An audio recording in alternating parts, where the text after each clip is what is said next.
વર્ષો જૂની પવિત્ર પરંપરા મુજબ નિરોણા મહેશ્વરી સમાજની ગૌરીદેવી પરિણીત 9 સૌભાગ્યવતી બહેનો દ્વારા શ્રદ્ધા અને ભક્તિભાવ સાથે કઠિન ગોરખુડા વ્રતનો પ્રારંભ કરવામાં આવ્યો છે. મહેશ સંપ્રદાયમાં આ વ્રતનું વિશેષ ધાર્મિક મહત્વ રહેલું છે, જેમાં શ્રાવણ સુદ બીજના રોજ વ્રતની સ્થાપના કરીને શ્રાવણ વદ બીજે તેની ભાવપૂર્વક પૂર્ણાહુતિ કરવામાં આવે છે. આ દિવસીય કઠિન તપસ્યા દરમિયાન વ્રતધારી બહેનો દિવસભર અન્ન અને જળનો ત્યાગ કરીને કઠોર વ્રત અને પૂજા અર્ચના કરે છે. વ્રતની વિધિ અનુસાર તમામ બહેનો સાંજના સમયે સમૂહમાં ગામના તળાવે અથવા ધાર્મિક સ્થળે સ્નાન કરીને ગોરખુડા દેવની પૂજા કરે છે.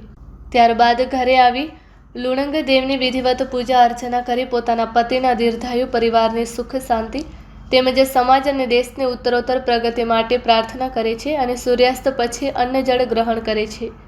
આ વર્ષે તારીખ 14 ઓગસ્ટ 2026થી શરૂ થયેલા આ કઠિન વ્રતમાં ધુવા જસોદાબેન શામજીભાઈ, ગરવા દિવ્યાબેન જીતેન્દ્રભાઈ, થારુ રસીલાબેન દિનેશભાઈ, સીજુ ગંગાબેન મંજીભાઈ તથા જેપારા આરતીબેન જીગરભાઈ, વિગોરા કુંવરબેન કમલેશભાઈ, ભોયા મંજુલાબેન ઈશ્વરભાઈ, ગરવા હર્ષિદાબેન મયુરભાઈ અને પાતરિયા શિવાનીબેન મહેશભાઈ જોડાયા છે. આ વ્રતની પૂર્ણ આહુતિ તારીખ 30 ઓગસ્ટ 2026ના રોજ થશે.